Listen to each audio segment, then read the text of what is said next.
Gunung Salak tidak sesat. Yang sesat adalah mereka yang merasa akan pulang dengan jumlah yang sama. Selamat datang di Naninu Story, tempat di mana cerita tidak selalu berakhir bahagia dan tidak semua yang hilang benar-benar pergi. Dengarkan baik-baik, karena di setiap kisah ada suara yang hanya terdengar oleh mereka yang berani menyimak sampai akhir.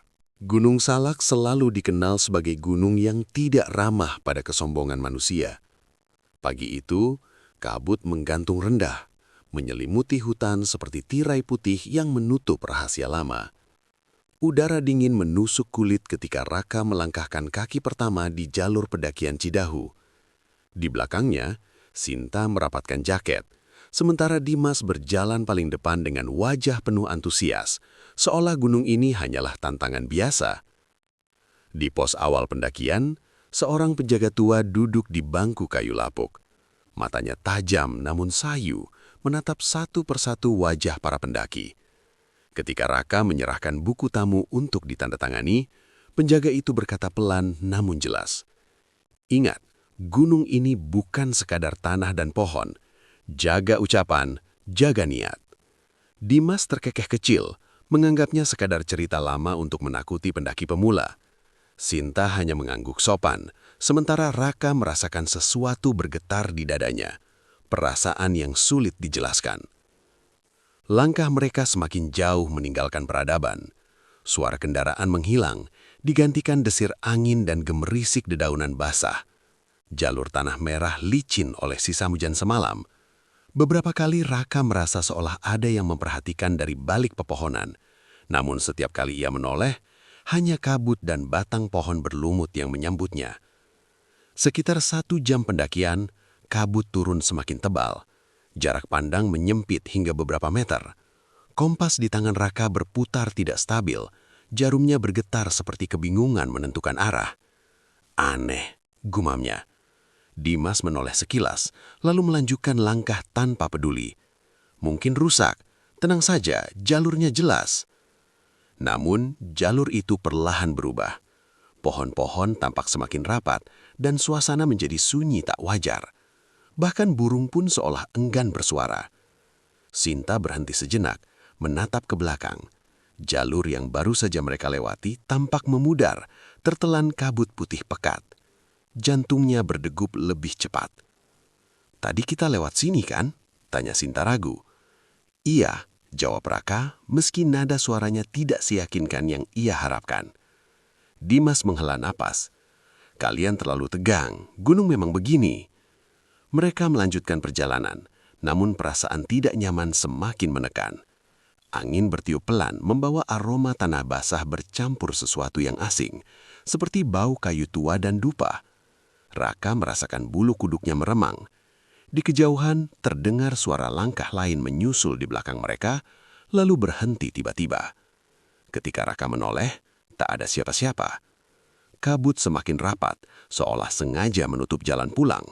Tanpa mereka sadari, Gunung Salak mulai menyambut kehadiran mereka, bukan sebagai tamu, melainkan sebagai pilihan. Kabut belum juga menipis ketika mereka melanjutkan pendakian. Matahari seharusnya sudah lebih tinggi, namun cahayanya hanya menjadi bayangan pucat di balik selimut putih yang menggantung di udara.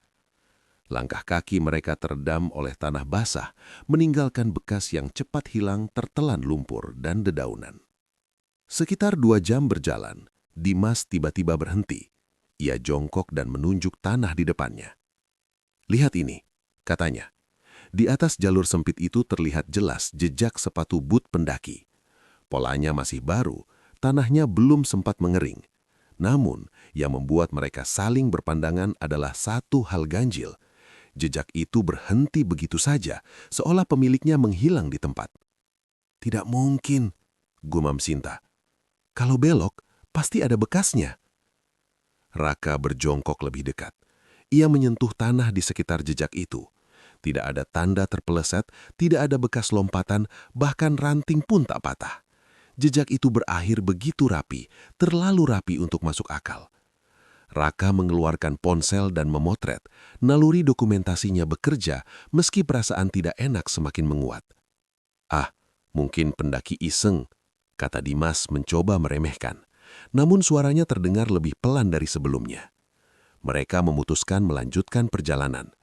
Anehnya, semakin jauh mereka melangkah, jalur terasa semakin asing. Pohon-pohon besar dengan akar menjalar melintang seperti pagar alami. Lumut hijau pekat menutupi batang, membuat suasana terasa tua dan lembab. Sinta merasa seolah hutan ini tidak ingin mereka lewat. Beberapa menit kemudian, Sinta kembali menoleh ke belakang. Ia terdiam. Jejak kaki mereka sendiri, 3 pasang, perlahan memudar, lalu lenyap, padahal tanah masih basah. "Raka," panggilnya pelan. Raka berbalik dan membeku di tempat. "Jejak kita!" Dimas tertawa singkat, namun tawa itu terdengar dipaksakan. "Kalian halu, tanahnya lembek, wajar kalau hilang." Namun di dalam hatinya, Dimas mulai merasakan kegelisahan yang sama. Kompas cadangannya pun tak menunjukkan arah pasti. Jarumnya berputar lambat, lalu berhenti, seakan lelah memilih. Kabut bergerak aneh, berputar di antara pepohonan seperti makhluk hidup. Dari kejauhan terdengar suara ranting patah, disusul langkah kaki yang bukan milik mereka. Raka menajamkan pendengaran. Langkah itu mengikuti ritme mereka. Berhenti saat mereka berhenti, bergerak saat mereka bergerak. "Apakah kita diikuti?" bisik Sinta. "Tidak ada siapa-siapa," jawab Dimas cepat, meski matanya bergerak gelisah ke segala arah. Tiba-tiba, mereka kembali menemukan jejak sepatu yang sama seperti sebelumnya. Polanya identik, ukurannya sama. Kali ini jejak itu berada di depan mereka, seolah baru saja dibuat. Raka menelan ludah. "Ini tidak mungkin, kita berjalan lurus." Angin dingin berhembus membawa bisikan samar, terlalu pelan untuk dipahami, namun cukup jelas untuk membuat jantung berdegup lebih kencang. Sinta merasakan tengkuknya meremang, seperti ada nafas lain di belakangnya. Gunung Salak seolah mulai memainkan permainannya. Jalur pendakian tidak lagi mengikuti logika manusia. Jejak muncul dan menghilang sesuka hati, menandai satu hal yang kini tak bisa mereka bantah lagi. Mereka tidak benar-benar sendirian di gunung ini. Malam turun lebih cepat dari perkiraan. Kabut berubah menjadi dingin yang menusuk, menyusup hingga ke tulang. Mereka memutuskan mendirikan tenda di sebuah tanah datar sempit yang dikelilingi pohon-pohon tinggi. Tidak ada suara serangga, tidak ada burung malam. Hutan Gunung Salak terdiam, seolah menahan nafas. Raka menyalakan radio komunikasi dan menaruhnya di tengah. Lampu kecil di radio itu berkedip hijau, menandakan sinyal aktif. "Aneh," katanya pelan. "Di ketinggian segini harusnya masih bisa dapat sinyal." Dimas mengibas tangannya. Mungkin gangguan cuaca. Ia mencoba menghubungi base camp, namun yang keluar hanya desis panjang, seperti nafas berat yang ditahan. Suara itu membuat Sinta bergidik. Mereka makan dengan cepat, tidak ada selera bercanda seperti biasanya. Api kecil yang mereka nyalakan berkedip tak stabil. Bayangannya menari aneh di batang-batang pohon. Sinta merasa bayangan itu terlalu banyak untuk api sekecil itu. Tiba-tiba, radio kembali berbunyi. Bukan desis kali ini, melainkan potongan suara yang terputus-putus. "Pulang." Sinta tersentak, wajahnya memucat. "Kalian dengar itu kan?" Raka mengangguk kaku. Suara itu samar, namun jelas bukan suara statis biasa. Ia mencoba memperbesar volume. Lampu kecil di radio itu bergetar halus di tangannya, seolah memiliki denyut. "Sinta." Nama itu terdengar lirih, nyaris seperti bisikan. Sinta menjatuhkan sendoknya. Itu suara ibu aku," katanya terbata-bata. Matanya berkaca-kaca. "Dia meninggal 2 tahun lalu." Dimas berdiri mendadak. "Sudah cukup, ini cuma sugesti, jangan dengarkan." Ia mencoba mematikan radio. Tombol ditekan berkali-kali, namun lampu tetap menyala. Desis berubah menjadi gumaman berlapis, seperti banyak suara berbicara bersamaan dari kejauhan. Angin berembus kencang, memadamkan api unggun. Kegelapan langsung menelan mereka. Dari balik kabut muncul cahaya kecil bergerak pelan, seperti lentera. Cahaya itu berhenti beberapa meter dari tenda, lalu bergerak menjauh, seolah memanggil. "Ada orang," bisik Raka. Dimas ingin mengejar, namun Sinta menarik lengannya. "Jangan, aku tidak merasa itu manusia." Radio kembali berbunyi, kini lebih jelas. "Ikuti, jalan lama." Raka merasakan kepalanya berdenyut. Suara itu seakan langsung masuk ke pikirannya, membangkitkan kenangan masa kecilnya di gunung bersama ayahnya. Kerinduan yang tiba-tiba muncul hampir membuatnya melangkah tanpa sadar. Dengan susah payah, ia mematikan radio dengan mencabut baterainya. Namun suara itu tidak langsung hilang. Beberapa detik kemudian, bisikan masih terdengar, kini seolah berasal dari pepohonan. Malam itu mereka nyaris tidak tidur. Setiap kali mata terpejam, suara-suara itu kembali, memanggil nama mereka dengan nada berbeda-beda. Menjelang subuh, kabut menipis sedikit, namun rasa aman tidak ikut kembali. Gunung Salak telah berbicara, dan mereka tahu sesuatu sedang mencoba menuntun mereka, entah menuju jalan pulang atau menuju tempat yang tidak seharusnya didatangi manusia. Pagi datang tanpa kehangatan. Cahaya matahari hanya berupa garis pucat yang menembus celah dedaunan, tak cukup mengusir dingin yang menetap sejak malam. Raka, Sinta, dan Dimas membereskan tenda dengan tubuh lelah dan pikiran kacau. Tak satu pun dari mereka membahas suara radio semalam, namun ketakutan itu menggantung di antara mereka, tak terucap. Mereka memutuskan bergerak lebih awal, berharap menemukan jalur yang lebih jelas. Anehnya, jalur di depan mereka tampak berbeda dari yang mereka ingat. Tanahnya lebih keras, hampir seperti jalan lama yang jarang dilewati. Beberapa papan kayu lapuk tergeletak di sisi jalur, tertutup lumut tebal. "Ini bukan jalur resmi," gumam Raka sambil membuka peta. Jalur yang mereka pijak tidak tercantum sama sekali. Kabut kembali turun ketika mereka melangkah lebih jauh. Di tengah kabut itu, samar-samar terlihat sebuah bangunan kayu kecil. Atapnya miring, dindingnya menghitam oleh usia. Di depannya berdiri papan nama dengan huruf pudar yang nyaris tak terbaca. Pos 13. Sinta merinding. "Setahuku, pos terakhir cuma sampai pos 10. Mereka saling berpandangan, lalu mendekat dengan langkah ragu. Pintu pos terbuka perlahan saat didorong, menimbulkan suara berderit panjang yang memantul aneh di hutan. Di dalamnya, udara terasa lebih dingin, beraroma kayu tua dan tanah lembab. Di sudut ruangan terdapat meja kecil dengan sebuah buku tamu. Sampulnya coklat, sudut-sudutnya robek. Raka membukanya perlahan. Nama-nama tertulis rapi, namun tanggalnya membuat darahnya berdesir. Setiap beberapa halaman, jarak tahunnya tidak beraturan. Beberapa nama diberi tanda silang merah. Di halaman terakhir, tertulis 3 nama yang membuat mereka membeku. Langkah mereka terasa semakin berat setelah meninggalkan pos 13. Kabut tak lagi sekadar menutup pandangan, melainkan menekan, seolah mendorong mereka ke arah yang tidak mereka pilih. Hutan Gunung Salak berubah menjadi labirin sunyi. Pohon-pohon tampak serupa, berulang, membuat arah kehilangan makna.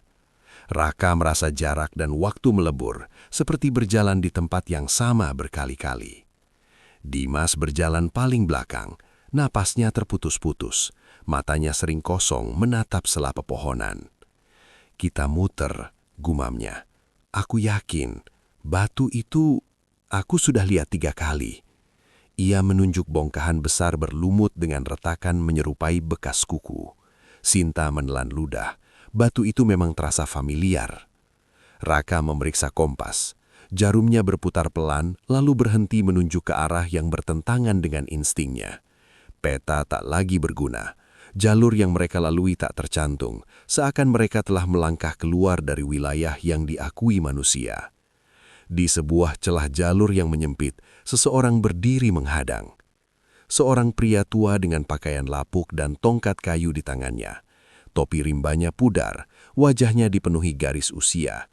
Namun sorot matanya tajam dan tenang, seperti orang yang sudah lama menunggu. Ia tidak terkejut melihat mereka, seolah kedatangan mereka memang sudah diperhitungkan. "Kalian terlalu jauh," katanya datar.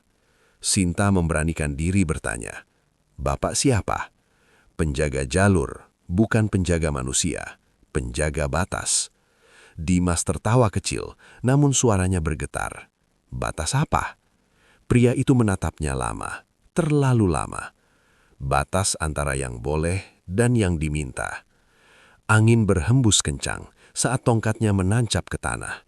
Dedaunan berputar membentuk lingkaran kecil di kaki mereka.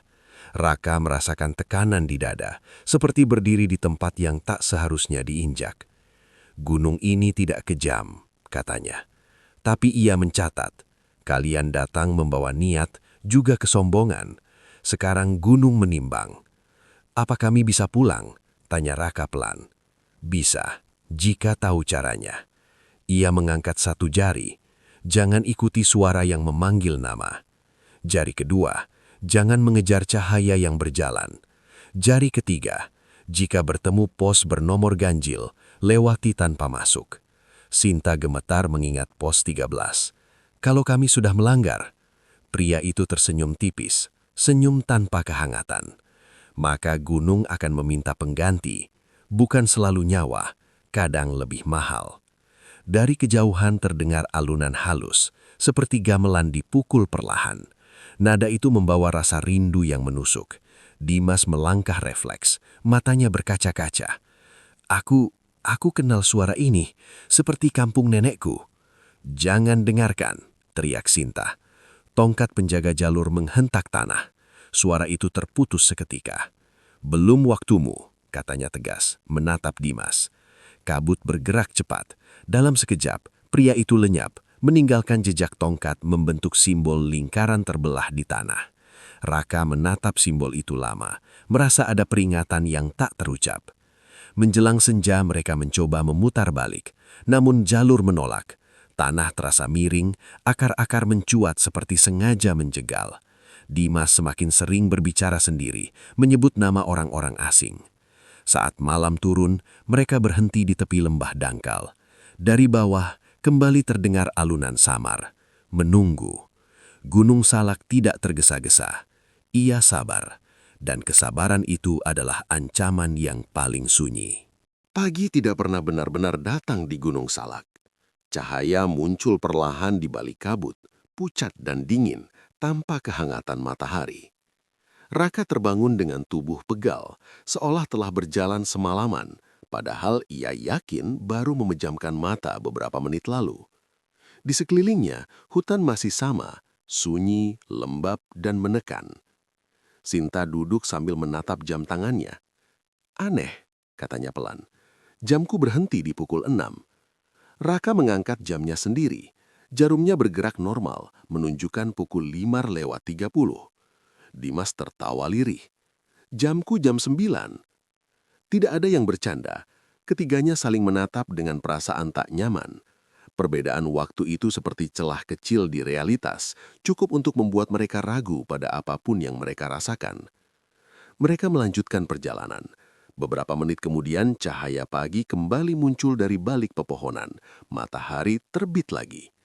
Sinta berhenti mendadak. Napasnya tercekat. Kita sudah melihat ini tadi. Raka memejamkan mata sejenak. Dadanya terasa ditekan sesuatu yang tak terlihat. Waktu kita tidak jalan lurus, gumamnya. Rasa lapar datang tiba-tiba, menusuk perut lalu menghilang secepat ia muncul. Rasa haus berubah menjadi mual. Tubuh mereka kehilangan ritme, seperti jam yang pegasnya rusak. Bahkan langkah kaki mereka terasa tidak sinkron, seolah masing-masing berjalan di detik yang berbeda. Dimas mulai bergumam sendiri. Ia menyebut nama orang-orang yang tidak dikenal Raka maupun Sinta. Kadang ia tertawa, kadang wajahnya berubah tegang. Ayah pasti marah, katanya tiba-tiba. Aku sudah bilang jangan naik hari itu. Dimas, fokus, kata Sinta dengan suara bergetar. Ini kita. Dimas menoleh perlahan, tatapannya kosong. Kamu siapa? Angin berembus membawa suara langkah kaki. Raka menoleh dan melihat sesuatu yang membuat tengkuknya dingin. 3 bayangan manusia berjalan berlawanan arah di balik kabut. Gerakannya sama persis seperti mereka, hanya sedikit terlambat, seperti rekaman yang diputar ulang. Jangan lihat, bisik Sinta sambil menutup mata. Namun Raka tak bisa berpaling. Salah satu bayangan menoleh. Wajahnya adalah wajah Raka sendiri, pucat tanpa ekspresi, dengan mata yang tidak mengenal siapapun. Mereka tiba di sebuah tanah lapang kecil. Tanpa sadar mereka berhenti di tempat yang sama lagi. Batu besar berlumut dengan retakan seperti bekas kuku kembali berdiri di hadapan mereka. "Kita muter lagi," kata Raka lirih. Dimas menggeleng pelan. "Bukan muter, kita diulang." Waktu terasa melipat dirinya sendiri. Masa lalu, sekarang, dan sesuatu yang belum terjadi bercampur. Sinta tiba-tiba melihat kilasan dirinya turun gunung sendirian, memanggil dua nama yang tak pernah menjawab. Ia terhuyung, nyaris jatuh. Sore datang terlalu cepat, lalu senja, lalu terang lagi. Urutannya kacau. Tubuh mereka kelelahan, tapi rasa kantuk tak pernah tuntas, seolah tidur pun tidak lagi berlaku di tempat ini. Dimas melangkah menjauh beberapa meter. "Aku tahu jalannya. Aku pernah lewat sini, besok." Raka menarik bahunya. Sentuhan itu dingin, bukan dingin udara, melainkan dingin yang tidak hidup. Dimas menoleh dan senyum. Senyumnya terasa asing. Kalau waktu tidak lurus, yang hilang tidak selalu pergi, ada yang tertinggal. Kabut menutup mereka. Saat kabut itu menipis, Dimas berdiri beberapa langkah lebih jauh, seolah berpindah tanpa bergerak. Gunung Salak tidak hanya menyesatkan arah, ia melipat waktu, dan mereka mulai kehilangan urutan diri mereka sendiri. Kabut belum sepenuhnya terangkat ketika Raka menyadari sesuatu yang paling ia takutkan sejak menapaki Gunung Salak. Dimas tidak ada. Ranselnya masih tergeletak di dekat batang pohon. Botol airnya setengah kosong. Jaketnya tersampir rapi, terlalu rapi untuk ukuran orang yang pergi tergesa. Seolah Dimas memang tidak berniat membawa apapun. "Dimas?" panggil Raka. Tak ada jawaban. Hanya gema pendek yang teredam kabut, seakan suara itu tenggelam sebelum sempat melangkah jauh. Sinta berdiri kaku, matanya menyusuri sekitar. Dia tadi di sini," katanya dengan suara pecah. "Aku masih dengar dia bernapas." Raka menahan kepanikan. Ia memeriksa tanah, mencari jejak. Anehnya, tidak ada bekas langkah kaki yang meninggalkan area itu, seolah Dimas menguap, atau lebih buruk, seolah tanah menelannya tanpa sisa. Mereka menyusuri jalur menurun yang berakhir di sebuah lembah sempit. Udara di sana lebih dingin, lebih berat. Pohon-pohon tumbuh rapat, menunduk ke arah tengah lembah seperti orang-orang yang menatap satu titik yang sama. Dari dasar lembah terdengar suara samar, bukan teriakan, melainkan bisikan berlapis, seperti banyak mulut berbicara dalam satu napas. "Dimas," panggil Sinta pelan. Bisikan itu berhenti, digantikan satu suara yang mereka kenal. "Sinta." Sinta gemetar, air mata mengalir tanpa ia sadari. "Itu dia," bisiknya. Raka menggenggam lengannya. "Belum tentu." Namun suara itu kembali terdengar, lebih jelas. "Aku di bawah, jangan lama-lama." Mereka menuruni lembah perlahan, tanah licin, akar-akar mencuat seperti sengaja menjebak kaki. Setiap langkah terasa seperti keputusan yang tidak bisa ditarik kembali. Raka teringat peringatan penjaga jalur, jangan ikuti suara yang memanggil nama. Di dasar lembah mereka menemukan sesuatu yang membuat napas Raka terhenti, bekas api unggun yang masih hangat. Abu tipis beterbangan saat diinjak. Di sampingnya sebuah jam tangan tergeletak, jarumnya berputar tanpa arah. Jam Dimas. "Dia ada di sini," kata Sinta lirih. Angin berhembus membawa aroma tanah basah dan sesuatu yang lebih tua, bau ruang yang lama ditinggalkan. Kabut membentuk bayang-bayang di antara pepohonan. Raka melihat sosok berdiri tak jauh dari mereka. Itu Dimas. Namun ia berdiri membelakangi. Tubuhnya kaku. Ketika ia menoleh, Raka tahu ada yang salah. Wajah itu wajah Dimas, tapi matanya kosong, seperti permukaan air mati. "Kalian telat," katanya tenang.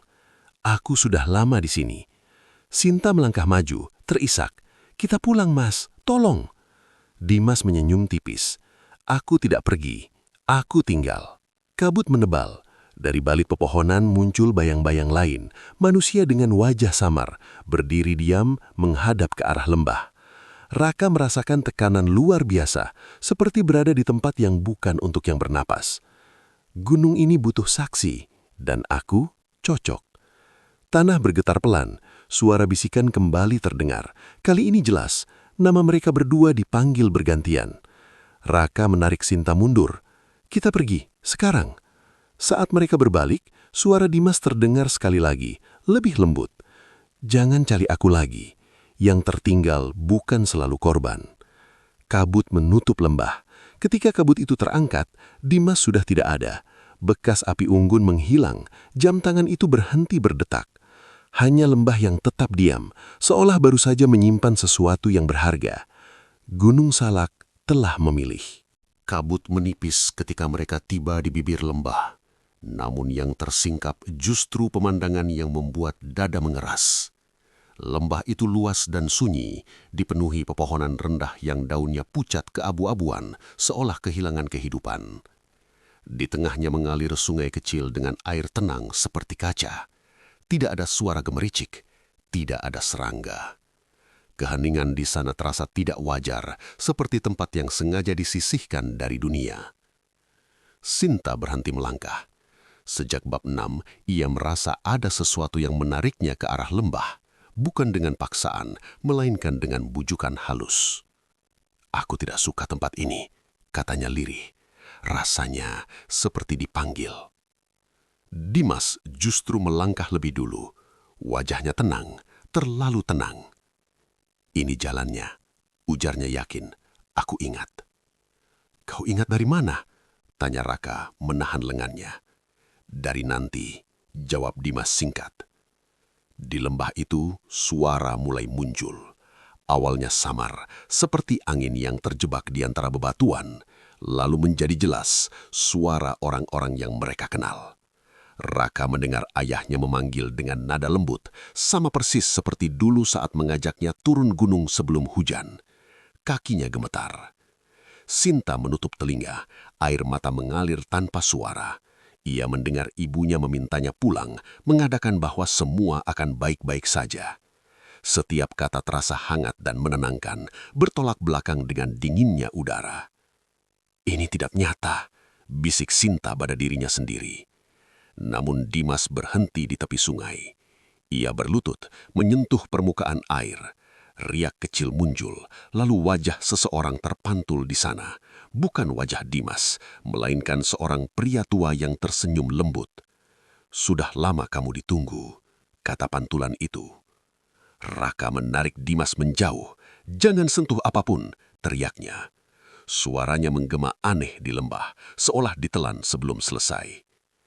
Tanah bergetar pelan, pepohonan di sekeliling lembah bergoyang serempak, seperti menunduk. Dari arah hutan muncul bayang-bayang manusia berdiri diam di antara kabut. Wajah mereka kabur, namun posturnya familiar, seperti para pendaki yang jejaknya pernah mereka lihat. "Ini tempatnya," gumam Dimas. "Tempat orang-orang berhenti." Sinta terisak. Berhenti atau ditahan? Bayang-bayang itu bergerak satu langkah mendekat. Suara panggilan semakin kuat, kini tidak hanya memanggil nama, tetapi menawarkan istirahat, jawaban, pertemuan kembali. Semua hal yang paling mereka rindukan. Raka teringat kata-kata penjaga jalur, "Jangan ikuti suara yang memanggil nama." Dengan sisa kekuatan, ia memejamkan mata dan menggenggam tangan Sinta erat-erat. "Apapun yang terjadi, jangan lepas," katanya. Namun Dimas melepaskan diri. Langkahnya ringan saat ia mendekati sungai. Wajahnya damai, seperti seseorang yang akhirnya menemukan tempatnya. "Dimas!" teriak Sinta. Dimas menoleh sekali, senyum kecil tersungging. "Kalau ada yang harus tinggal," katanya pelan, "biar aku." Kabut menutup lembah seketika. Saat terbuka kembali, Dimas sudah tidak ada. Sungai kembali tenang, bayang-bayang menghilang seolah tak pernah hadir. Raka dan Sinta berdiri terpaku, nafas tersengal-sengal, tangan masih saling menggenggam. Lembah itu kini sunyi kembali, namun sunyi yang penuh makna. Langkah pertama meninggalkan lembah terasa seperti melangkah keluar dari mimpi yang terlalu nyata. Raka dan Sinta berjalan tanpa bicara, napas mereka berat, Bukan hanya karena medan menurun yang licin, tetapi karena satu nama yang kini tak lagi berjalan di antara mereka. Kabut masih menyelimuti, namun tidak sepadat sebelumnya, seolah gunung sengaja memberi jalan.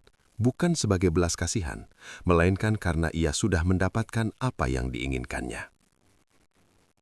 Sinta berhenti beberapa kali, menoleh ke belakang, berharap melihat sosok Dimas muncul dari balik kabut sambil tertawa dan mengatakan semuanya hanyalah lelucon buruk. Namun setiap kali ia menoleh, hanya ada hutan yang diam.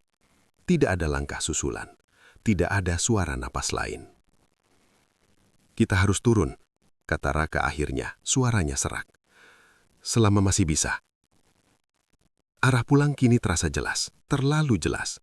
Jalur tanah muncul tanpa perlu dicari, akar-akar tidak lagi mencegal, dan kompas di tangan Raka kembali menunjuk stabil ke utara. Kejelasan itu justru membuatnya gelisah. Gunung Salak seperti melepaskan mereka dengan mudah, sesuatu yang terasa tidak wajar setelah semua yang terjadi. Mereka melewati tempat-tempat yang terasa familiar, namun ada yang berbeda. Batu besar berlumut kini tampak retak lebih dalam, seperti baru saja ditekan sesuatu yang berat. Pohon-pohon yang sebelumnya rapat kini memberi celah cahaya. Waktu terasa berjalan normal kembali, namun meninggalkan bekas seperti luka yang belum sembuh. Menjelang siang mereka tiba di sebuah pos kecil, pos 7, sesuai peta. Bangunannya reot, namun nyata. Tidak ada buku tamu aneh, tidak ada papan bernomor ganjil. Sinta terduduk lemas, air matanya jatuh tanpa suara. "Kalau jalurnya dari tadi begini, kenapa kita bisa tersesat sejauh itu?" Raka tidak menjawab. Ia melihat sekeliling, lalu menyadari sesuatu yang membuat dadanya mengencang. Jejak kaki di tanah. Hanya ada 2 pasang. Sejak entah kapan, bayangan mereka pun hanya 2. Matahari tepat di atas kepala, namun bayangan Dimas tidak pernah kembali. Sore itu mereka akhirnya melihat atap base camp di kejauhan. Asap tipis mengepul dari dapur kecil. Suara manusia terdengar, nyata, ramai, hidup. Saat melangkah keluar dari jalur hutan, beberapa pendaki lain menoleh, sebagian menyapa ramah. Seorang petugas base camp mengampiri. "Dari atas?" tanyanya. "Berapa orang?" Raka terdiam sejenak. Sinta menggenggam lengannya erat. "2," jawab Raka akhirnya. Petugas itu mengangguk, lalu melihat buku tamu. "Aneh," gumamnya. "Di catatan masuk kemarin tertulis 3. Sinta menunduk, bahunya bergetar. Petugas itu hendak bertanya lagi, namun seorang penjaga tua, orang yang sama seperti hari pertama, mengangkat tangan menghentikannya. "Sudah cukup," kata penjaga itu pelan. Ia menatap Raka dan Sinta lama, lalu berkata, "Kalian boleh pulang. Jangan kembali ke gunung ini untuk mencari yang tertinggal. Tidak semua yang hilang ingin ditemukan." Raka memberanikan diri bertanya, "Apakah dia masih hidup?" Penjaga itu tidak langsung menjawab. Gunung tidak selalu mengambil nyawa. Kadang ia mengambil peran. Malam itu Raka dan Sinta turun gunung sepenuhnya. Lampu kota menyambut mereka, dunia berjalan seperti biasa. Namun di dalam diri mereka ada ruang kosong yang tidak pernah terisi kembali. Di Gunung Salak, sebuah lembah tetap sunyi. Dan seseorang kini menjaga batas, menunggu langkah-langkah lain yang terlalu yakin akan jalan pulang. Beberapa minggu setelah kejadian di Gunung Salak, hidup Raka dan Sinta perlahan kembali berjalan, setidaknya dari luar. Mereka kembali bekerja, kembali bertemu orang-orang, kembali tertawa pada saat yang tepat. Namun, selalu ada jeda kecil di antara setiap percakapan.